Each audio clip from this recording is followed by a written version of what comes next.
Fala galera, boa tarde, beleza? Vou gravar um videozinho aí pra vocês de um livro que eu acabei de ler, né? Acabei de ler porque é um livro pequenininho, eu li agora numa tacada só, coisa de acho que um pouco mais de uma hora. Esse livro aqui no Kindle, 31 curiosidades sobre a Idade Média, muito legal. E justamente nesse livrinho aqui, dessa editora Ler Mais Digital, que só faz e-books, tinha uma das 30 curiosidades é justamente a origem do cofrinho, né, de barro com porquinho, né, para guardar economias, para poupar. E eu não sabia que isso vinha da Idade Média, né? Olha que interessante. E aí eu falei, vou gravar um videozinho para a galera comentando isso, que eu achei bem interessante. Estamos falando aí de dinheiro, de poupança, economias, um lado histórico aí desconhecido, acho que por quase todo mundo, se não for por todos vocês. Vou compartilhar. Mas aí eu achei que era muito pobre esse conteúdo, falar só do cofrinho, né? Sem segundas intenções. E aí eu lembrei que existem outros porcos famosos no mercado financeiro. E aí eu falei, vou aproveitar e falar dos outros porcos famosos, fazer um vídeo aí mais abrangente, mais e educacional também, tá? E eu tô gostando muito dessa fase que eu tô passando agora de gerar esses conteúdos. Eu já vinha fazendo aos poucos, mas eu acho que naquela linha de fazer vídeos elaborados, não sei o que eu não estava conseguindo por falta de conhecimento do uso de ferramentas que a galera aí, os youtubers usam, né? Eu resolvi fazer uma coisa meio nas coxas, mas com conteúdo. Afinal de contas, meu canal sempre foi nas coxas, mas com muito conteúdo. Então, e isso fez ele crescer e muita gente estava até estranhando esses vídeos, por mais toscos que eles tenham ficado, queriam o estilo anterior. E detalhe, o estilo anterior, que é esse agora, é muito mais rápido, prático e prazeroso para mim do que ficar, sei lá, 10, 12 horas gravando, né, sem parar para gerar um vídeo de 15, 30 minutos, porque dá tanto trabalho, né? Take 1, take 2, corta, volta, edita. Não, vai assim, que aí eu posso não só compartilhar muito mais conteúdo, de uma maneira quase que fabril, né? Em fabricar conteúdo um atrás do outro, e muito mais prazeroso. E outra coisa, eu fico sem ter nenhuma roteiro, fico à vontade para falar outras coisas. Apesar do que eu estava vendo no último vídeo, eu comecei um tema, aí, pô, lembrei de outra coisa, fui para outro tema e não voltei para o anterior. Foda, TDAH é uma merda. Tava falando do Winston Churchill como o primeiro Lorde da Almirantado durante a Primeira Guerra Mundial e a corrida armamentista que levou à guerra, né, entre a Alemanha e a Inglaterra, por conta da Alemanha querendo, né, que chegou atrasada aí na construção dos impérios aí que foram feitos depois das descobertas da, das Américas, né, depois que os portugueses contornaram o Cabo da Boa Esperança ali na África, enfim.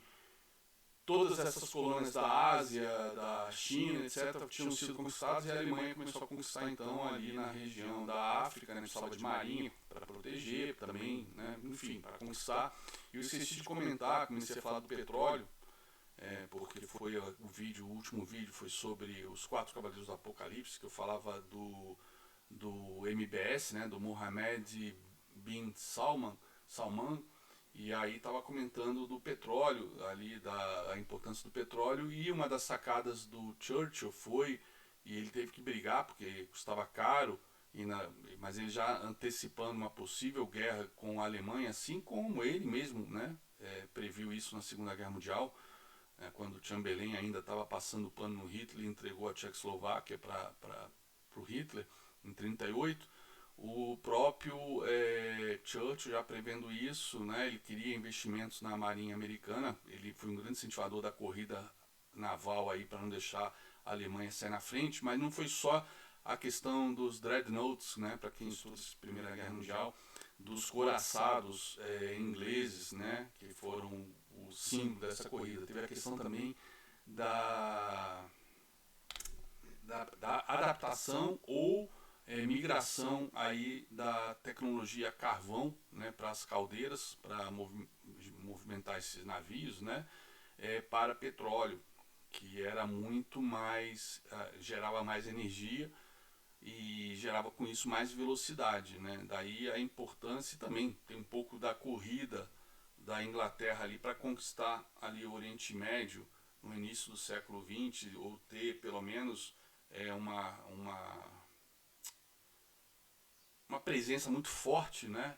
Não só militarmente, mas comercial e política, para garantir o petróleo, né? E o petróleo sempre, né, não apenas nas últimas décadas para cá, mas a Primeira Guerra, a Segunda Guerra, o petróleo sempre, desde que foi descoberto, né, o uso dele para geração de energia lá na Pensilvânia, logo depois da Guerra Civil Americana, o petróleo sempre foi muito importante como commodity, né, uma das mais importantes do mundo. Uma das mais não, a mais importante do mundo, né? Que às vezes a gente fala, pô, mais importante que o trigo, milho, isso é comida, petróleo não é. Enfim, em termos geopolíticos, sim, é mais importante. Mas vamos lá, vamos para voltar esse vídeo. Então, eu lembro que eu fui falar de uma coisa e esqueci de voltar para a questão do Churchill na Primeira Guerra Mundial e o petróleo. Mas vamos lá, vamos falar dos porcos, então, do mercado financeiro. Esqueci de fazer a introdução. Meu nome é André Machado, seja bem-vindo ao canal do Ogro. Se você é novo por aqui, os youtubers fazem isso todo dia, ou será que eles deixam um negócio gravadinho e só repete? Porque deve ser um saco, eu falo isso todo vídeo, né? Se você é novo por aqui, clica aqui em inscrever-se, né? E não esqueça de botar o sininho para saber dos novos vídeos, tá bom? Se você gosta do meu conteúdo, welcome. Se você gosta do meu trabalho, welcome. Se você gosta desse canal, né, compartilhe com seus amigos e welcome você. Se você não gosta, me mama. Beleza? Vamos lá, galera. Então vamos lá, vamos falar primeiro do cofrinho, né? Em inglês, né, lá na Idade Média, sempre foi, vocês já devem ter visto em filmes, né, até em novelas, etc., as mulheres, né, querendo esconder o dinheiro do marido, às vezes o marido é daqueles vagabundos que não trabalham, alcoólatra, enfim, querendo guardar uma poupança. Vocês já devem ter visto elas botando o dinheiro em pote, né? Assim, no alto do armário, em pote de farinha, pote de arroz, pote de feijão, botava o dinheiro. Então, essa ideia de guardar dinheiro em potes, né, economizar, sempre foi natural aí há milhares de anos, né? E não era diferente então na Idade Média, né? Só que lá, na Idade Média, né, a gente acabou entrando no mundo das moedas fiat aí no século XX, mas durante toda a história o dinheiro não era em notas, né? Eram em moedas, né? De prata, de ouro, enfim, de cobre. Então os potes, né? Você jogava as moedas lá dentro no pote, talvez só com as moedas ou misturado, escondida no meio de algum cereal, alguma semente para ninguém pegar. Mas mesmo assim, se alguém descobre, alguém vê você guardando, é fácil ir lá e surrupiar umas moedinhas, né? E aí fizeram esses potes de barro, né, que tinham essa fresta aqui para inserir a moedinha. E a única maneira de tirar a moedinha ou a moedona era quebrando o pote. Então, se alguém quisesse te roubar, ia ter que quebrar o pote. Ou eu levava tudo, ou não levava nada, né? Então, tinha que quebrar o pote. E não tinha jeito. Então era uma maneira também de proteger, não era um cofre de ferro com um segredo, coisa parecida como nos bancos, né? Era um pó de barro, né? Então se você queria a princípio proteger de alguém da sua família, né? Não ladrão, quebrava e foda-se, levava a moeda, ou o pote inteiro. Agora, você quer proteger alguém lá pegar a moeda, né? Você botava nesse pote e só quebrando que a pessoa pegava, obviamente você ia descobrir que foi roubado, né, por alguém de casa. E esses potes eram feitos de argila, né, como hoje, muitos porquinhos ainda são feitos de argila. Alguns são feitos de cerâmica, mais trabalhada, pintadinho, mas eles eram feitos de argila, né. E essa argila, nessa época, ela era amarela, ela é amarela, né. Olha aqui esse aqui de baixo, isso aqui não dá para perceber, mas é um potinho de argila, tá. Olha aqui o narizinho, pelo nariz você vê os detalhes, né. Então, mesmo conceito lá da Idade Média. Mas como é que era o nome dessa argila amarela? Né? Era pig. Então era pig pot, como esse aqui. Não tinha formato de porco. Era um pote dessa argila amarela, tá? E aqui está escurecida, talvez, até porque isso aqui é um pote original que deve ter aí seus 1000 anos de idade, se não for mais, tá? Então, era um pote de argila amarela, pig, né? Em inglês, essa argila amarela. Aí foi um artesão de brincadeira, fez, já que pig também é pig, porco, fez, em vez desse formato assim circular, né? De pote mesmo, fez em formato de porco de zoeira, de brincadeira, né? E acabou que isso pegou até os dias de hoje. Passado milhares de anos, nós temos ainda os famosos porquinhos, né, de poupança, que normalmente são para crianças, né, porque hoje as moedas não valem nada, né, por conta do elas são de um metal barato, não é prata, não é ouro, né, os valores maiores são as notas, tá? Então, ó, isso aqui foi minhas costas esfregando aqui na cadeira, tá? Não peidei não, tá? Esse barulho, não sei se o microfone captou. É bom deixar bem claro, né? Fala, ih, o cara peidou fazendo a live. Não, que não é live, é dead, porque eu tô gravando e vou subir já já. Então vamos lá. Então tá aqui o porquinho de argila, tá? Um porquinho nos dias de hoje, né? E aqui o porquinho, né? Uma criança aqui colocando um porquinho aí mais bem trabalhado que esse deve ser daqueles que tem uma tampinha de plástico embaixo para você abrir e tirar as moedinhas, porque, pô, dá pena quebrar um pouquinho desse, né? Mas um pouquinho desse, botar moedinha aí de R$ 1, pô, cabe aí uns 200, 300 reais, né? Aqui dentro. Foda você quebrar, pagar 100 prata num porquinho para guardar 300 reais e ter que quebrar o porquinho, né? Então, mas é isso. Essa é a história, então, do Pig Pot, beleza? Aí eu aproveitei então, trouxe para vocês, né, para o vídeo não ficar só do cofrinho, né? Trouxe aqui um dos ditados mais famosos da bolsa americana, né? Bulls make money, bears make money, ou seja, fazem dinheiro, todos fazem dinheiro, ursos fazem dinheiro e os porcos são, se não me engano isso aqui, são abatidos, né? Então, hoje, inclusive, todo mundo fala da bolsa como touros e ursos, né? São os animais preponderantes, né? Eu acho que os animais que mais existem na bolsa não são nem os touros nem os ursos, são os porcos. Porcos. E nas últimas quedas que o mercado teve, né, principalmente ano passado e agora nesse primeiro semestre, etc., eu vejo muita narrativa aqui no Brasil de que pessimista, né? Eles associam quem opera short a pessimista, né? Puta, Sell-side é um lixo, né? Sell-side é foda. Sell-side é foda. Sell-side só consegue ganhar dinheiro vendendo alguma merda para vocês, né? E para vender alguma merda para vocês, o mercado tem que estar subindo, né? Eles não sabem orientar para operar em mercado para baixo, né? Porque as pessoas realmente talvez seja mais difícil, né? É uma operação mais complicada, exige margem, né? Ou uso de opções, derivativos, enfim. Então é muito mais fácil mandar comprar ação, né? E aí com isso fica essa narrativa escrota de que pessimista, ou seja, quem faz uma análise prevendo o mercado para baixo, pô, é uma análise caceta. É uma análise, caralho. Porra, fez pivô de baixa é venda, fez pivô de alta é compra e acabou, e ponto final, para quem é especulador. Para quem investe em longo prazo, não é essas merdas de empresas de growth, que isso é aposta. Até porque os idiotas não sabem, quer dizer, sabem, mas fingem que não sabem, porque se não souberem, aí é uma burrice ainda, né? Deveria ter aqui, então, os burros do lado dos porcos.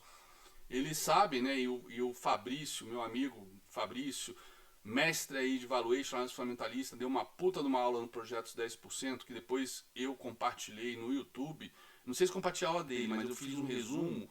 Pô, e foi uma das poucas aulas dele que eu assisti. Eu fico imaginando o que eu não perdi, porque aquela aula eu achei sensacional, puta, sabe, foi maravilhosa, onde ele mostrava, né, um fluxo de caixa descontado no cenário da Selic subindo, e aí mostrou lá no Excel, é matemática pura, e ele e o Valério sempre falam, quem não faz conta nesse mercado paga para quem faz conta, né? E aí ele mostrou para cada 1% de alta na Selic, as ações caíam 11% no seu valor presente, fazendo um valuation e mantendo o lucro constante, E normalmente, né, com o valor de Selic subindo, você não tem lucro constante porque os empréstimos ficam mais caros, né? Aumento de Selic é uma política cambial do Banco Central restritiva para derrubar a inflação, porque o mercado está, sabe, os preços estão subindo por conta de consumo exacerbado, principalmente no caso países desenvolvidos, né? No Brasil tem sempre o lance também do risco fiscal, né? Que leva a mercados de mais prêmio, enfim, acaba o Banco Central também correndo atrás, né, da curva, enfim. Mas tá aqui, isso aqui é um ditado dos Estados Unidos. Quem é qualquer um que seja na fila do pão aqui no Brasil para dizer que só ganha dinheiro sendo touro? Tem que ser muito desonesto, né, intelectualmente, ou muito burro, ou tem que manter a sua narrativa para vender assinatura de qualquer serviço de bosta que seja, não importa qual seja ele, newsletter, o que for. Tem que convencer todo mundo que não, o mercado, né, tá caindo, mas pô, vai melhorar, né? Não, tá muito amassado. Não, porra, bolsa a longo prazo, né? Nessas horas o Warren Buffett é citado todo dia por essa galerinha, né? E aí quem opera vendido, aproveitando essas oportunidades, é chamado pessimista. Aí fala, pessimista, nunca vi pessimista rico, milionário. Porra, como não? Pessimista não.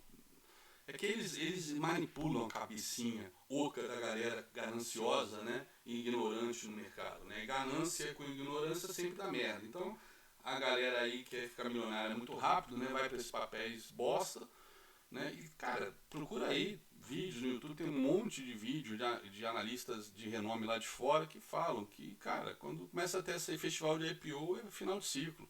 Porque o dinheiro tá barato, tá farto. E as empresas vão lá. A galera entra em IPO sem nem saber o que nego vai fazer com a porra do dinheiro após o IPO.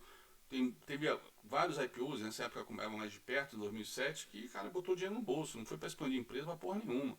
Então, se a empresa vale tanto assim, por que o cara tá vendendo parte dela? Você acha que ela vale mais? Não, porque ele sabe que tá caro, que não vale aquilo tudo. Mas, enfeita a noiva, né? E vende lá parte da empresa. E aí depois a empresa vai pro valor certo, o que o cara faz? Faz um fechamento de capital e toma de volta pela metade ou às vezes por 10% do que ele vendeu. É muita picaretagem, né? É muita safadeza. Eu tava falando do valuation, acabei, tá vendo? TDAH, eu fui lá e voltei e esqueci de voltar. Pô, você pode investir em longo prazo, né? Já que bolsa é longo prazo, mas investe em empresas que pagam dividendos, né? Empresas que não pagam dividendos, zero, rosca, porra. Né? Você começa a investir em empresas que pagam dividendos, né? Começa ao longo do tempo fazer mais aportes, vai reduzindo o seu dividendo em um custo, ou seja, o custo para você que você teve para garantir aqueles dividendos. Tá? Se você quer ganhar, sei lá, 14% ao mês num pré qualquer, você vai pagar R$ 1.000, sei lá, num título qualquer e vai ganhar aqueles 14%. Agora, se você compra as ações, né, as ações ao longo do tempo, elas vão estar com dividend yield de, sei lá, de 5%, de 12%, 19%, quando o mercado cracha e ela continua dando lucro, né? E aí você vai reduzindo o custo que você vai pagando nessas ações para garantir esse dividendo, aí você vai ter um dividendo médio, mas cada vez com um custo menor, enfim. Você não precisa ficar amarrado ao dividend yield que ela está pagando agora. Ao longo do tempo você vai reduzindo o teu custo para ter um dividendo cada vez maior, né?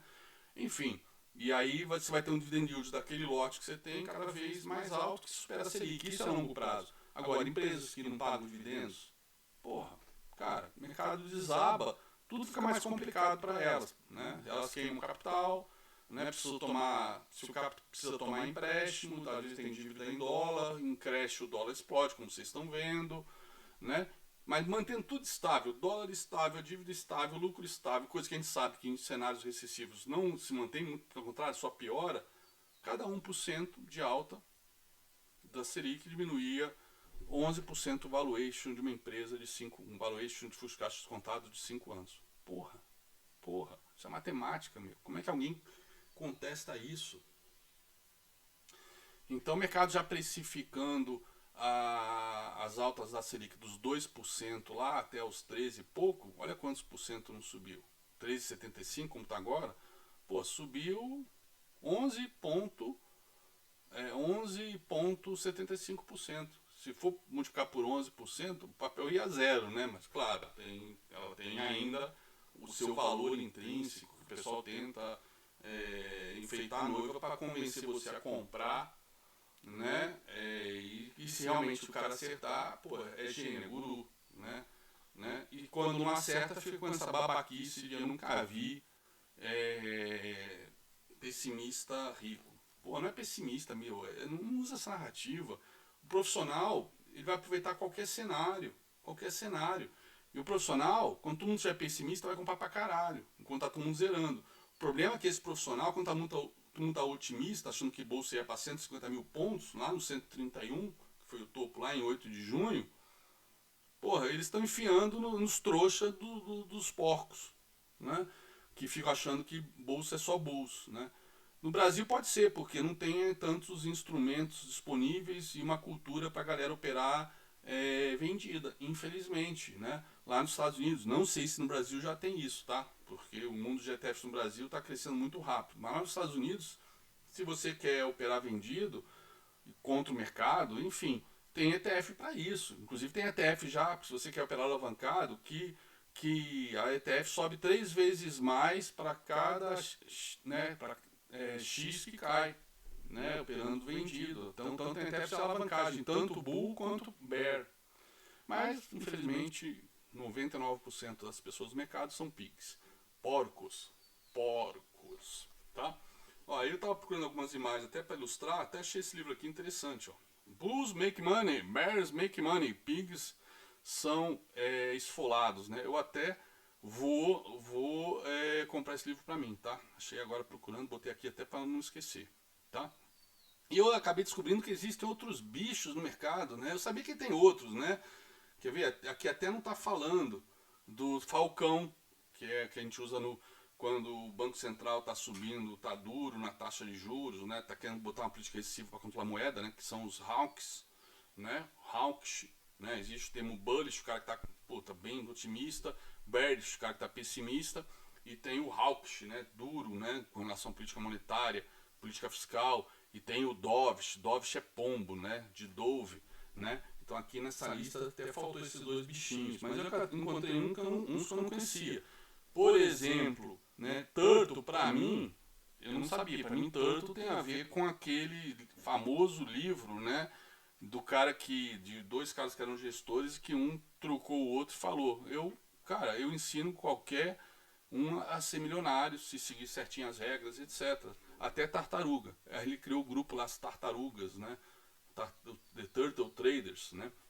Tem os whales, né? Que são muito referenciados aí, referenciados no sentido de referência, né? No mercado cripto de Bitcoin, né? Os caras que têm a maior quantidade de Bitcoins, que se não me engano, mais de 90% dos Bitcoins está na mão de meia dúzia, né? Mas eu não sei, estou chutando de memória, tá? Minha memória tá uma bosta. Então, se quiser, você checa isso com mais profundidade aí nos canais da galerinha de cripto, tá? Então tem os whales, tá? E tem alguns que eu não conhecia, né? Os lobos, né? O lobo de Wall Street, né? Que manipula o mercado, né? Então tem os lobos, né? Então já é um termo conhecido do mercado. O coelho, né? Que operam posições muito rapidinhas, tá? Os frangos, né? O galinha, né? Que tem medo. Tem esses aqui também que eu não vou entrar muito no mérito, né? Deles aqui no Brasil para não tomar processo, né? Mas são os que gostam de tomar loss, provavelmente. Brincadeira, galera. Tá, então tá aqui. Os bichos do mercado financeiro não são apenas touros, ursos. Deixa eu ver se tem mais uma coisa para baixo. Não tem.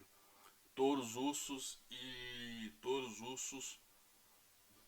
e porcos, né? Mas aqui eu queria falar dos porquinhos. Podia aqui também fazer um embromeixo com vocês, falar dos 3 porquinhos, né?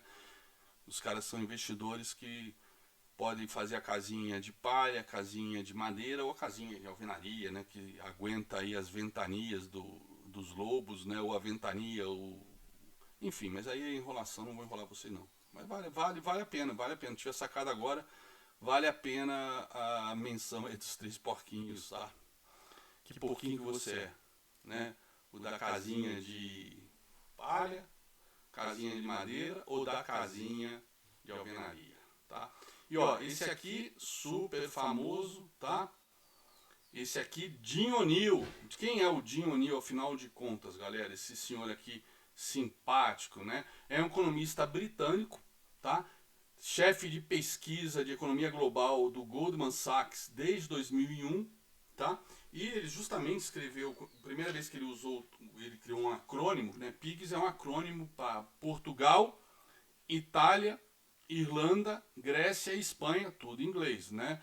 Portugal, Ireland, Italy, Greece e Spain, né? O único que muda aqui é o S de Espanha mesmo. Como o cara é britânico, né? Fiz um acrônimo em inglês. E ele ficou famoso, né? E aí eu acho que ele começou a criar acrônimos aí, porque não só ele é muito bom, né? Acho que está no cargo até hoje, passados aí 21 anos, mas realmente mudou, até ajudou a mudar um pouco a história geopolítica do mundo, a história financeira, tá? O primeiro acrônimo que ele criou em 2001, assim que ele assumiu esse cargo no Goldman Sachs, que foi o BRICS, né? Brasil, Rússia, Índia, China, que eram inicialmente esses quatro, depois entrou, acho que em 2005, 2006, entrou South Africa, que é a África do Sul, tá? Mas o poder desse acrônimo é tão grande que já se fala agora em plena guerra, né? Tipo a aliança dos BRICS contra os Estados Unidos, contra o Ocidente, contra a OTAN. Nossa, pelo menos eu vejo já alguns políticos e analistas defendendo isso. Eu vejo gente defendendo a Rússia aí nos chats. Nossa, perguntinha honesta. Acabou a Nutella nos supermercados, galera? Ou tá muito cara por causa da inflação, do dólar? E nego tá passando bosta no pão de manhã para falar isso? Para ficar defendendo ditadura socialista, comunista. Ah, mas a Rússia não é comunista. Pô, mas é uma ditadura. Sabe? Tá no ranço ainda da União Soviética, o Putin. China é uma puta de uma ditadura escrota. Anda lá pro Pequim, você vai ver os postes cada poste com 158 câmeras de vigilância, né? E os softwares lá, o cara consegue identificar o rosto, CPF, prega no rabo, tudo, de cada um que passeia nas ruas. Ah, meu, você quer realmente defender uma China? Ó, respeito quem conhece profundamente a China, os mecanismos, etc. E em termos de relações internacionais, liderança, tudo. Mas pra mim, cara, não tem a mínima chance dessa China um dia ser hegemônica. Sabe por quê? Primeiro, aí é um dos 4 cavaleiros do Apocalipse que eu vou abordar em outro vídeo. Mas eu vou na linha do Churchill, que pra mim foi o cara mais foda aí no século XX. Cara, é o bem contra o mal. E jamais o mal vai prevalecer. Então, acho mais fácil a Índia superar os Estados Unidos do que a China. Porque não só por conta da população, etc., e talvez até por conta de começar a ter migrações em massa aí de empresas saindo da China para irem para países ali do leste asiático, ali Extremo Oriente, etc., né? Vide Taiwan, a liderança que Taiwan tem em chips no mundo, né? Que a China quer invadir a qualquer momento, inclusive, né? A Índia, quantas vezes eu tive executivos quando trabalhei na Microsoft, na Cisco, que eram indianos, VPs, etc. Alguns até da religião Sikh, turbante, etc. Estavam lá no púlpito lá de um grande evento, 5.000 pessoas palestrando, falando. O investimento da Índia, né, em matemática, né, eu acho que é o maior do mundo, né, e isso é tecnologia pura. Então, enfim, eu acho que a democracia americana pode não ser perfeita, e não é. Eles têm seus interesses, podem ser até que eles estejam por trás aí da sabotagem aí do Nord Stream 1 e 2, tá, que explodiu aí há umas 2 semanas. Eles invadem países aí quando isso é ruim geopoliticamente, vide aí Oriente Médio e tudo mais. Cara, mas em vez da gente ficar blasfemando, xingando os Estados Unidos e defendendo o comunista, defendendo ditadores, tá? é, vamos ser pragmáticos, é assim desde o primeiro império mesopotâmico, sei lá se foi, não foi os babilônicos nem os persas, tem impérios muito anteriores, esqueci o nome, talvez eu anoto, esqueci o nome, impérios lá da época de Abraão, né, lá de Ur, enfim, impérios de milhares de anos atrás, e sempre foi assim, os impérios, Império Romano, Alexandre o Grande, o Egito, agora a Inglaterra até século XIX, né, Portugal e Espanha, Portugal nem tanto, mas a Espanha, né, a Espanha teve uma força muito grande aí e conquistou boa parte das Américas, né, antes de Estados Unidos começar a crescer aí no século XIX e ter pego ali boa parte do que era o México. O México hoje é um terço do que era antes da expansão dos americanos para o oeste. E era colônia espanhola, né? Mas a mais recente que a gente lembra, né, é justamente o Império inglês, que entrou em conflito diretamente aí com o Império Francês, né, pós-Revolução Francesa, Napoleão Bonaparte, que conquistou aí toda a Europa, né, naquele período aí que ele se transformou de cônsul a imperador, e a Inglaterra não permitiu, né, e derrotou junto com coalizão com austríacos, prussianos, russos, né, derrotou Napoleão. Mas os impérios são assim, e o império atual é o império americano, né? Inclusive, outro vídeo que eu devo gravar é falando aí aonde está o lastro do dólar, aonde está a força por trás do Império Americano. Pode imprimir o que for de moeda, de papel, né? 40% dos dólares de circulação foram impressos no ano passado. Então, é isso aí, não tem...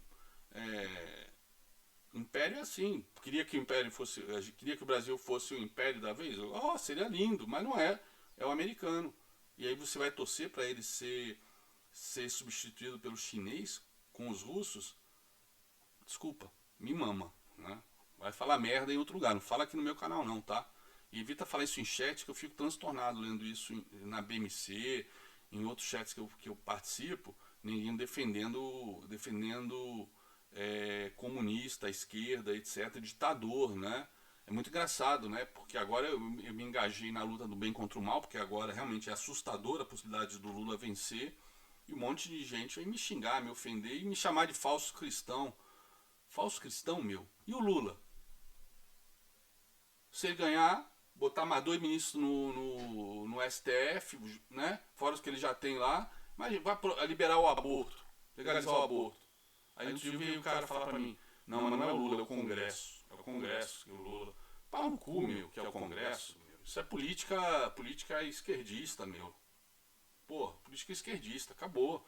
É o bem contra o mal, acabou.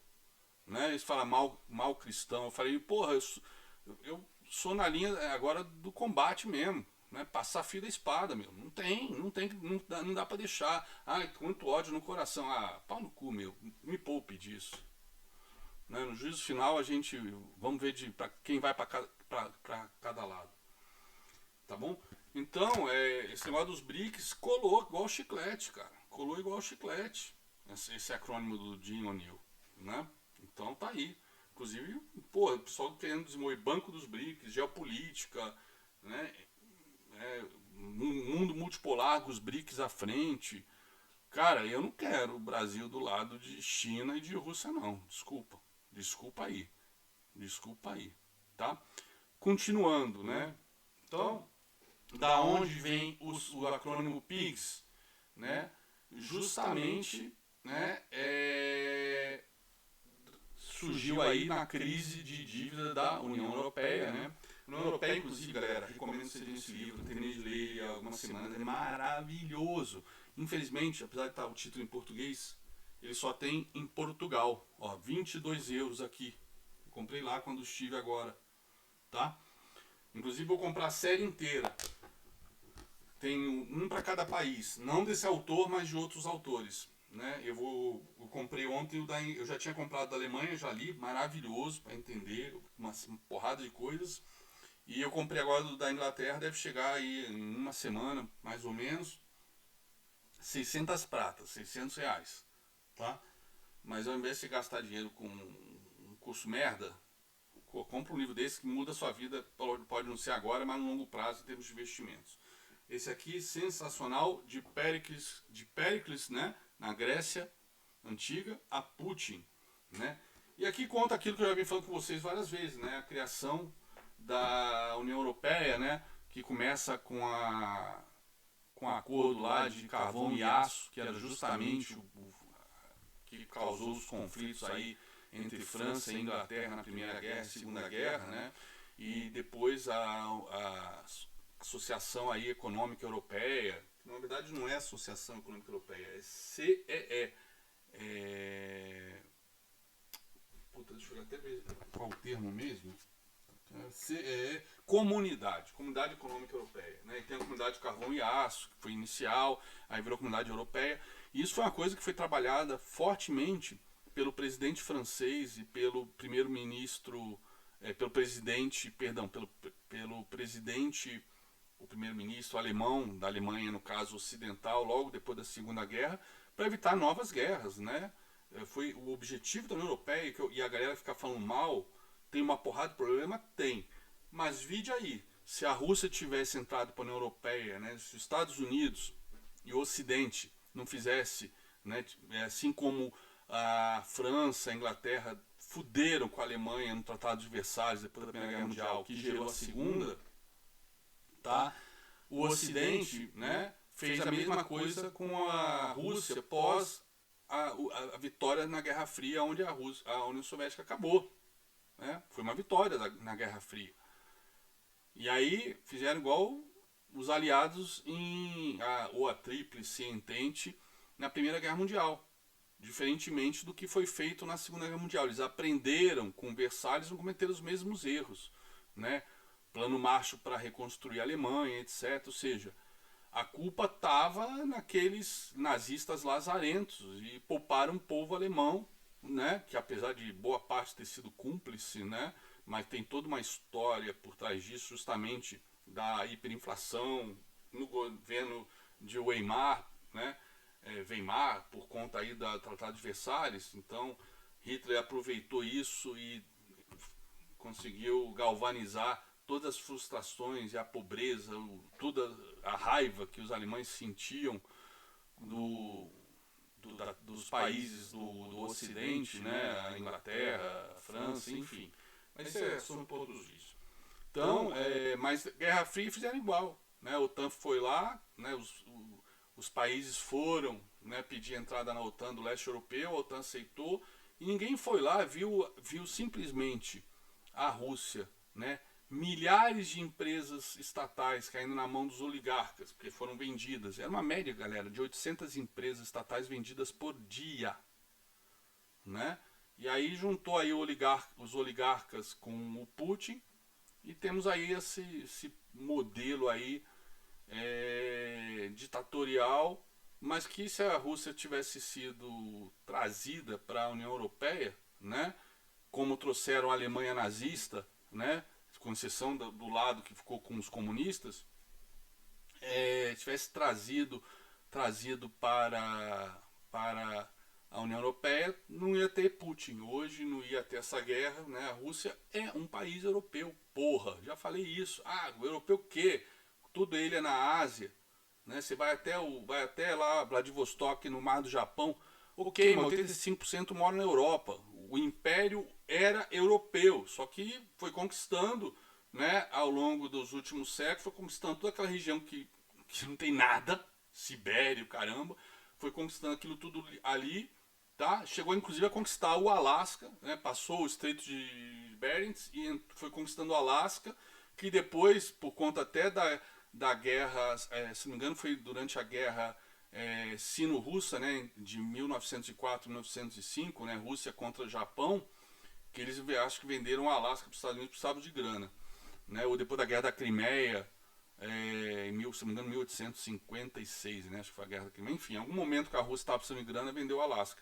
Mas aquilo aí não tem valor econômico nenhum. Quer dizer, talvez até tenha petróleo ali, aí eu já não sei. Alasca eu sei que tem bastante petróleo, né? Tanto é que o Putin andou falando de pegar alguém, não sei, alguém da Rússia falou de pegar o Alasca de volta. Eu falei, os caras estão fumando maconha estragada, meu. Além da Ucrânia querem o Alasca, estão de sacanagem, né? Mas eu acho que é algum político imbecil russo que falou isso, não é coisa do Putin, né?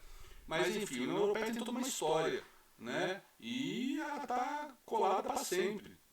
O erro foi juntar um monte de países com problemas sociais e econômicos e juntar numa mesma política, né? Isso foi a dificuldade, mas evitou guerra. Evitou guerra até então, né? Então tem uma história da União Europeia que nego agora não sabe história e fica metendo pau, né? Os libertários, deixa cada um definir o seu destino. Deixo, cada um definir o seu destino. Né? Depois cada um definir o seu destino. Se eles se matarem entre si, show de bola. O que isso vai dizer? Como está acontecendo agora com Ucrânia e Rússia. Uma outra coisa, a Ucrânia esses dias pediu para entrar para a OTAN, etc. Né? E o pessoal condena, fala que a OTAN pisou na bola, cagou no pau de ter incentivado, de ter permitido os países bálticos de entrar, blá blá blá blá blá blá blá blá.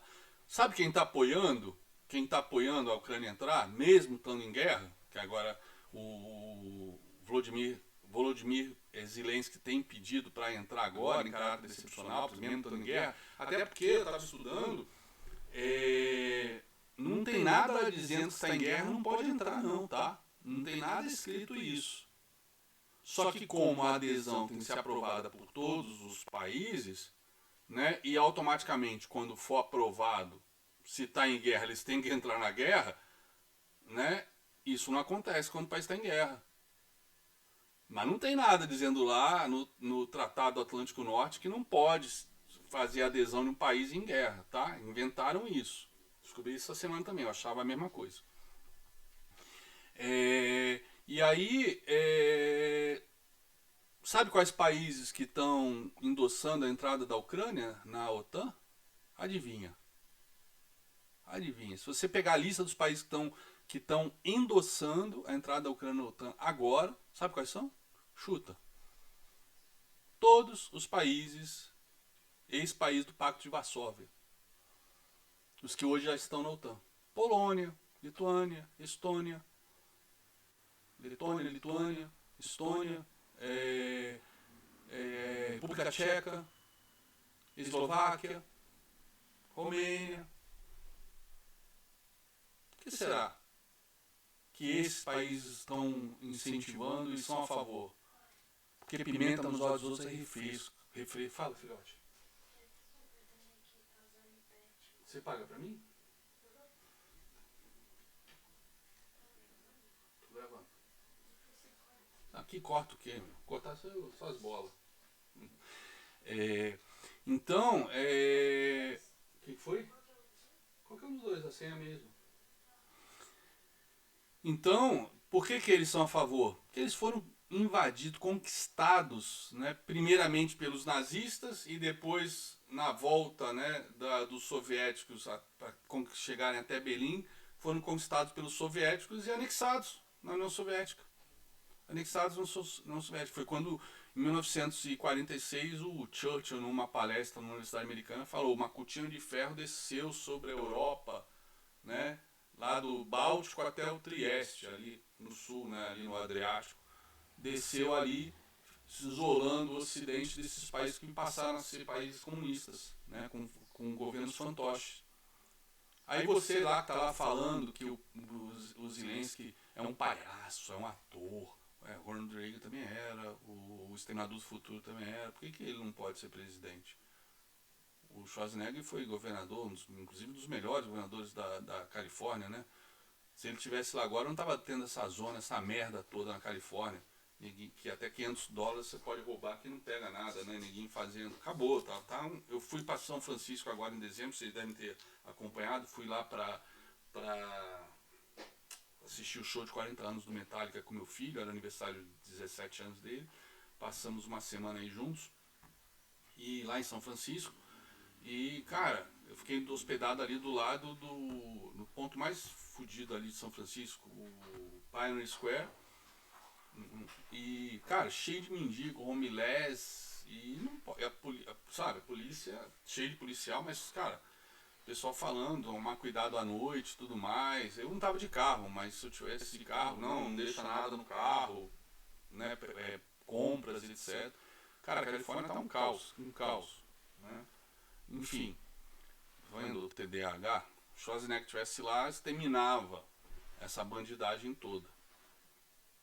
Não tô falando mal dos homeless, etc, mas ia ter uma outra política aí contra a criminalidade, que a coisa está feia lá na Califórnia, né? Mas enfim, voltando aí, esqueci de onde eu estava. Califórnia, do Zelensky, o palhaço, não sei o que. Desde o início da guerra eu ouço um monte de cara, de analista, pseudo-analista, ou principalmente investidor porco, né? Porco no sentido de que é esfolado vivo, né? Aí fica com raivinha do Zelensky, porque ele não se rendeu, não fugiu com o rabo entre as pernas, né? Ele tá sendo um cara, porra, sensacional. Aí eu pergunto, eu já falei, já fiz essa retórica. E aí, imagina se a Argentina invade o Rio Grande do Sul, você que é gaúcho, ia deixar barato assim? Não, só pegou ali aquela região que sempre teve guerra aí entre a Argentina e o Uruguai, né? Ali naquela região ali do sul do Brasil. Esqueci o nome. A gente aprendeu isso no primário. No primário não, na escola. Aquelas cidades do sul ali do. Bom, enfim. Mas a Argentina quer de volta aquela regiãozinha ali. Se ia deixar barato? Não ia entrar em guerra? Mas a Argentina. Vamos supor que a Argentina tem míssil nuclear, a Argentina vai jogar míssil nuclear. Foda-se. Foda-se, você tem que ir entre as pernas.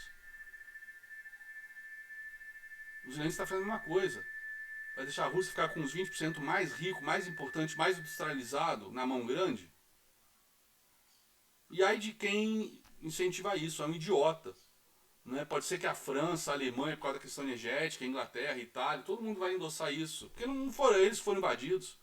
Agora, todos os países do leste europeu estão do lado da Ucrânia dizendo que, pô, tem que estar pautando mesmo, tem que botar pra fuder, botar pra correr. Por quê? Porque já se fuderam com os russos ou os soviéticos. Sabe o que é ser dominado, controlado, conquistado? Então, você que está aqui no Brasil tomando caipirinha, não fala merda. Vai estudar antes de qualquer coisa.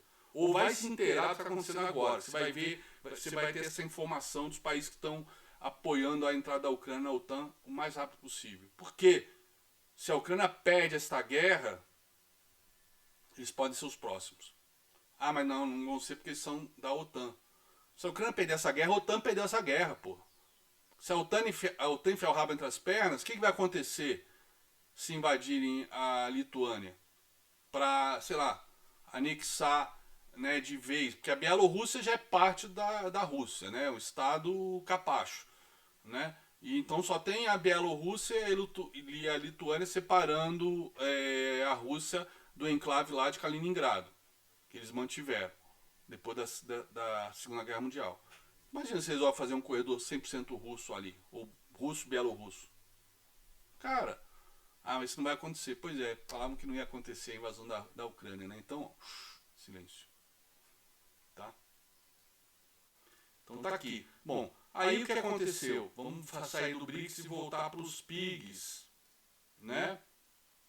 Por conta desses problemas fiscais e tudo mais, né, tivemos a crise do euro logo depois, obviamente, do subprime, né? Então foram os efeitos colaterais que estamos sentindo até hoje, essa inflação e tudo mais, né?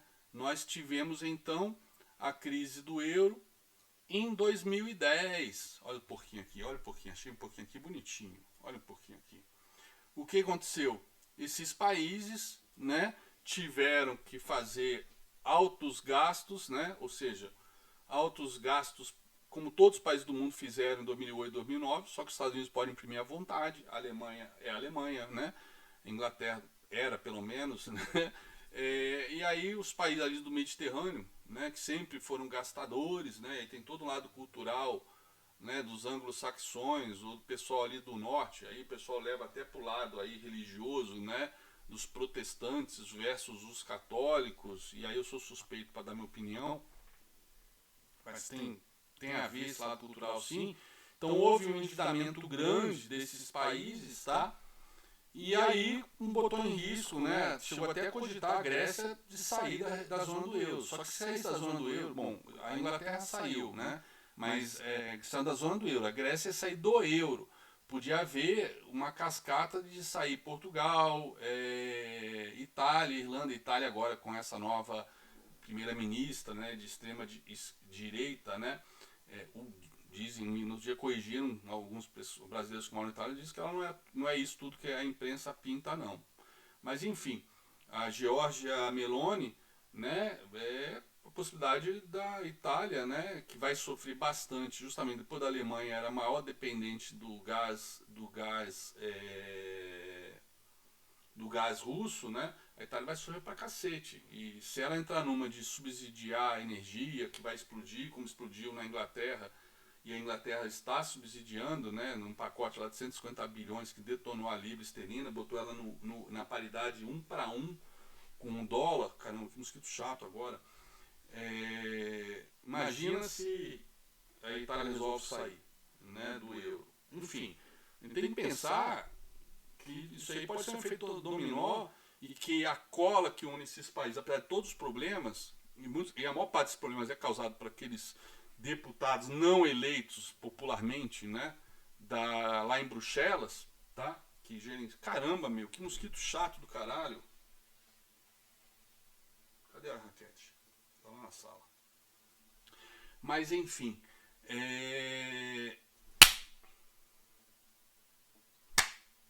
Peraí, galera, eu não vou editar não, vai subir desse jeito mesmo. Senão, isso aqui não acaba nunca. Então tá aí, ó. Então tivemos a crise da zona do euro, tá? E aí o Dionil criou o acrônimo PIGS. Portugal, Irlanda, Itália, Grécia e Espanha. Tá aí, mais um porco aí no mercado. Olha só, olha as taxas de juros, né? Quanto foram, né? As taxas de longo prazo desses países. Tá? Olha só.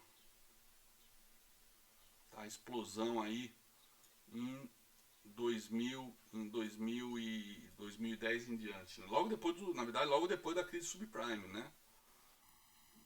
Então, os títulos desses países, né, que eles emitem, apesar de terem a mesma moeda, eles emitem títulos de dívida para se financiar. E aí incorreram, e já eram países endividados, mas o euro a princípio garantia, né, o euro, a Alemanha garantia o crédito desses caras, mas aí explodiram aí em 2010. E aí temos aqui, ó, detalhe, desde então, né, o euro só vem perdendo valor, né? Chegou aqui em 2008 a quase 1,60 dólares o euro, 1,60, e depois vem só caindo em 2008, o euro vem só perdendo valor e aí fechou abaixo de, né, fechou ontem abaixo de 1 dólar, tá? 0,97 centavos de dólar, perdeu a paridade. E se você projetar esse pivô de baixo aqui, você sabe onde isso vai parar, né? Eu acho que eu tenho algo em 0,86, se eu não me engano.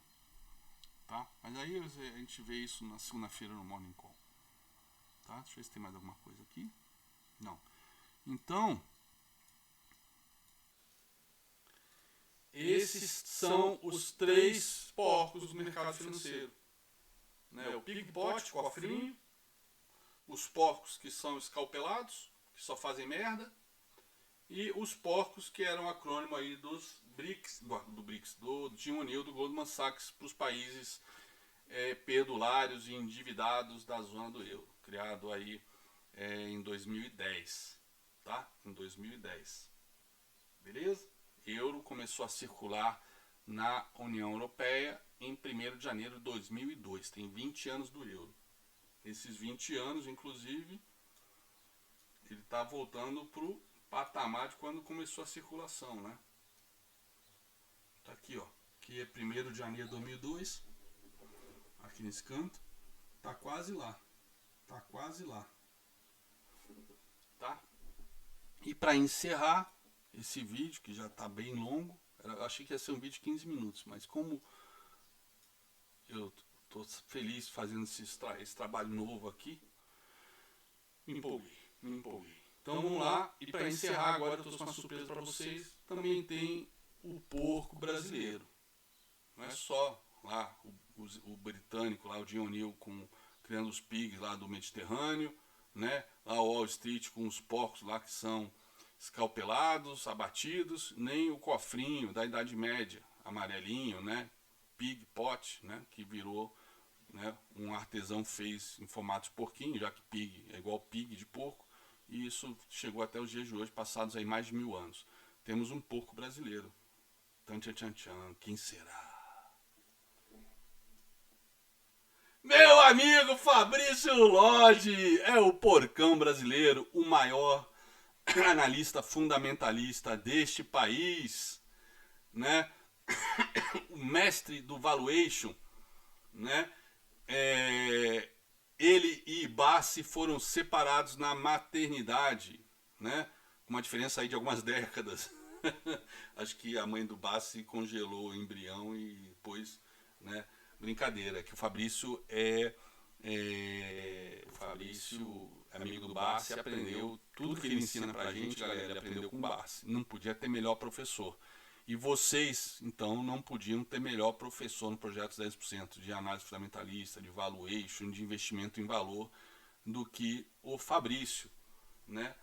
O que mata ele, para desespero dos corintianos, do projeto, São Paulinos, e para este flamenguista que vos fala, né, principalmente ano passado, né, essa camisa verde aqui, verde bosta de neném com recém-nascido com dor de barriga, né? Essa camisa verde aqui. Então esse aqui é o nosso porcão brasileiro. Fabrício, te amo, saudades. Vê se semana que vem você aparece aqui para impor uma breja, beleza? Depois me diz o que você achou do vídeo. Você, Fabrício, você, palmeirense, porco, você, urubu do Flamengo, você, corintiano, você, vascaíno, tricolor, né? Tricolor paulista, tricolor carioca, tricolor gaúcho. Comenta aí o que você achou desse vídeo, que eu tô com uma lista aqui de mais uns 30 parecido com esse. E vamos ver se eu faço uns cortezinhos, porque eu sei que a galera não gosta de vídeo longo, mas paciência, eu gosto de falar, tem TDAH, aí fudeu, juntou a fome com a vontade de comer, tá bom? Bom final de semana pra vocês, fiquem com Deus, nos falamos segunda-feira, Morning Calls, que é na área é pênalti, beleza? Se gostou, welcome, se não gostou, me mama.